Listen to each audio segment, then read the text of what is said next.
Hello everyone! In this video I'll be translating and summarizing the latest Urdu broadcast by Samina Pasha to make it accessible for our English-speaking audience. Let's go through the key developments and insights in Samina Pasha's words. The situation in our beloved homeland has become so predictable now that whenever any news breaks, we almost immediately know what the outcome will be, what the logical conclusion will be. Things have become so normalized and predictable that you don't need to be a top analyst to judge them anymore. The government has been exposed so badly, and the intentions of the powerful have been laid so bare, that it's not hard to guess what the next move will be. Yes, today there were hearings for two of Imran Khan's cases. I'll share the details with you, and those details are exactly what we had predicted, and I'm sure you knew them too. It wasn't exactly rocket science. So let's talk about what happened today. In the Islamabad High Court, Alima Khan also appeared, and Awami Gandapur gave a rather explosive statement today. We'll go over that too. Along with that, we'll also talk a bit about the budget. So yes, there's a lot going on in this film. Please subscribe to the channel if you haven't already.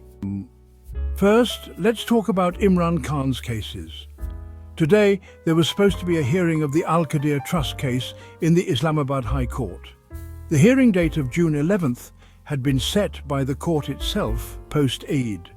When the lawyers and party workers, who now regularly show up at Imran Khan's hearings, reached the court today, they were informed that Justice Muhammad Asif, who sits on the divisional bench with Chief Justice Sarfraz Dogar, was suddenly on leave. As a result, the bench wasn't available, so the hearing couldn't take place. Justice Sarfraz Dogar also apologized, saying his fellow judge wasn't present, hence the bench wasn't complete. This sparked protest because the case had already seen so much delay. And now, even when it's finally scheduled, the hearing doesn't happen. So, Awami Gandapur, Imran Khan's lawyers, and Alima Khan went to Sarfraz Dogar's chamber to try and get a new date. Salman Safdar, Imran's lawyer, argued that since this isn't a main appeal, but just a sentence suspension appeal, the bench could be reconstituted with another available judge tomorrow or the day after. Because it's a high-profile case with public attention, it should be heard promptly. However, Sarfraz Dogar declined to both hear the case and set a new bench. After much back and forth, they gave a new date, June 26th, which is 2 weeks away. The reason behind this is obvious. If they can delay things further, say something else comes up on June 26th, the case will be pushed beyond the summer break. This way, the sentence in the Al-Qadir Trust case against Imran Khan and Bushra Bibi won't be suspended, and they'll remain in custody until at least September. After that, we'll see what happens in October or November. It's very clear. The only scenario in which the sentence might have been suspended was if a sentence had been announced in the Toshakhana case. But that hasn't happened either. Its hearing is also pending. And now, regarding the Toshakhana 2 case, the update came last night that its hearing too was cancelled. The next date will be given by the judicial complex. As of now, that new date is July 1st, which means there will be no hearing for the next 20 days. Similarly, the GHQ attack case hearing will also not be taking place. Neither will the Al-Qadir case hearing until June 26. It seems arrangements have been made to ensure no interaction takes place between Imran Khan and his legal team or party leaders during this entire month. Even on Tuesday, Alima Khan or anyone else won't be allowed to meet him. At best, some irrelevant person or a hand-picked loyalist might be sent to deliver a vague, broken message from Imran Khan. The point is, a clear plan has been put in place to isolate Imran Khan for the next 20 days. If this weren't the case, the Toshakhana 2 hearing wouldn't have been postponed for so long. Not setting a date in the Al-Qadir case itself shows how bogus these cases are. They know the judges are on their side, NAB is under their control, and they can gather all the evidence and resources they want. Yet, they know there's nothing in this case. That's why they use delaying tactics. One day the prosecutor is missing, another day the judge is on leave. If they even believed there was 1% substance in this case, and that they could keep Imran Khan jailed, they would have moved full speed ahead. But like they say, how long can you keep calling a lie the truth, and the truth a lie? If the sun is out and the world can see its light, how can you lie and say it's still dark? These cases are the same, blatantly false. When Salman Safdar began presenting his arguments in open court, he rightly asked, "How will you prove a crime that never even occurred?" A crime is when money is stolen, was it? No. The money is with the government of Pakistan. It was first in the Supreme Court's account and later transferred to the government's account. So what will you prove? Did any money come into Bushra Bibi's account? No. Did they buy any property abroad with that money? No. So how will you prove a crime? Did they establish a university? Is that a crime? Do people not build charitable institutions? They can't prove anything. No money was transferred. No illegal property surfaced. So how will they prove that a crime occurred? That's why they're running away from the hearings. This is their biggest giveaway. If they weren't scared, they'd present the case and let the court decide, even if the ruling goes against Imran Khan. But they aren't even willing to go that far. But the fact that they are not even facing the case is itself the biggest proof that these cases are bogus, and they have nothing against Imran Khan. The aim is simply to keep him in jail. That's a separate matter altogether as to why they want to keep him there.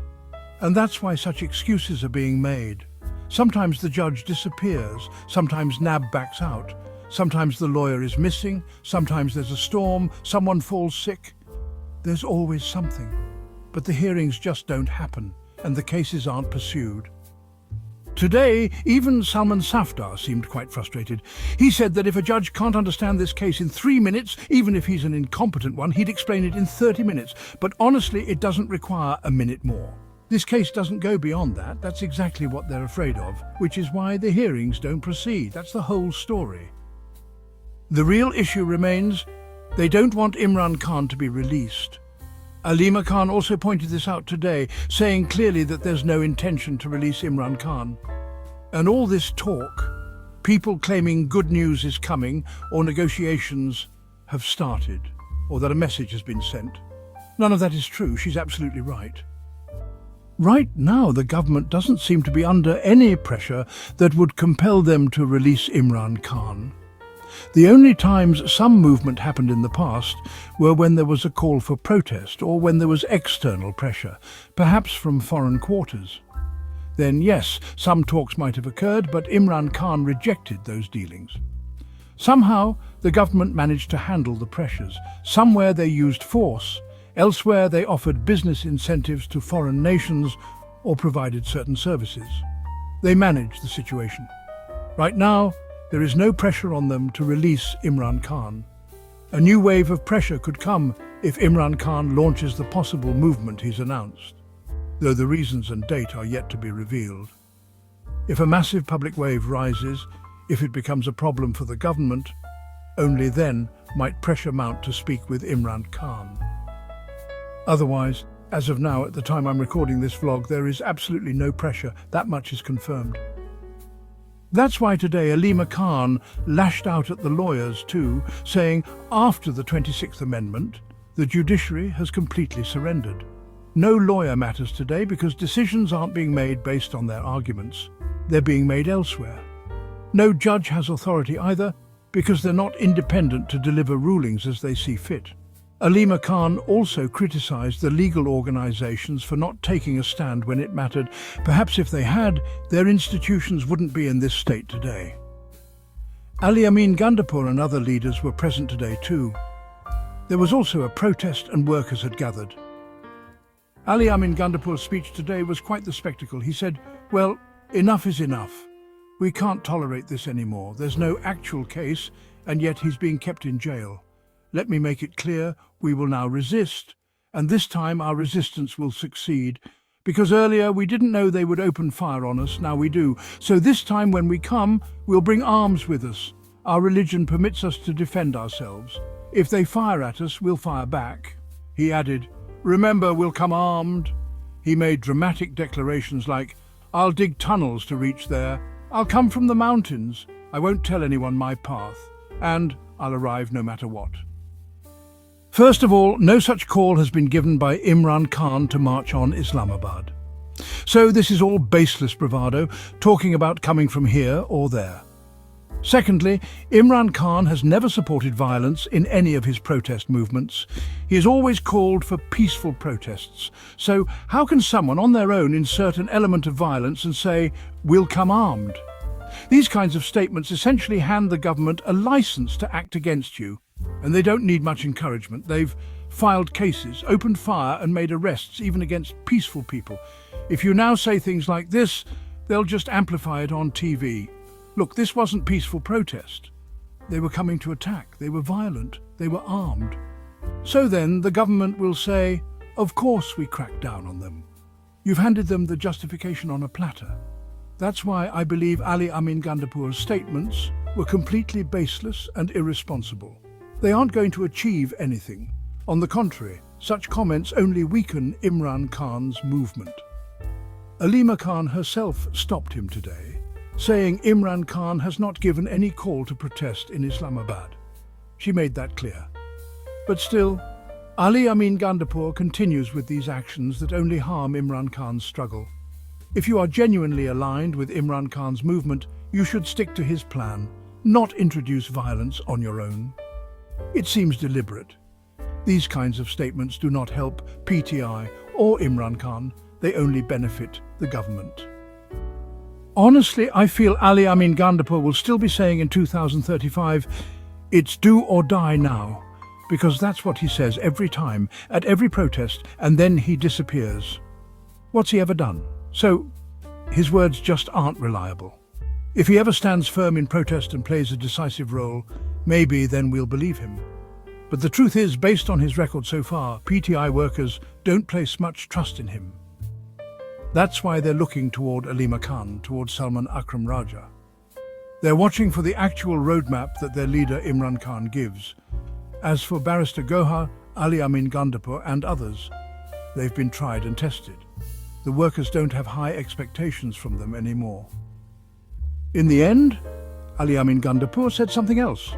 He stated that wherever in the world protests are happening for Imran Khan's release, he supports them. When asked about American protests, he said, "If protests are happening in support of Imran Khan anywhere, even in the US, we support them." So basically he gave a vague answer. I've already told you the protest outside the embassy was organized by PTI itself. Barrister Gohar and Salman Akram Raja never clearly commented on it, neither did Ali Amin. He gave a general answer and moved on. So, in this situation, it seems things are heading toward protest again. There are also some interesting details from the post-budget press conference, which I'll share in the next vlog. That wraps up our translation of Samina Pasha's video. I hope this English version helped you understand her message better. Please like, share, and subscribe to Awami Lens to help our community grow. Don't forget to leave a comment below and let me know what you thought of this effort.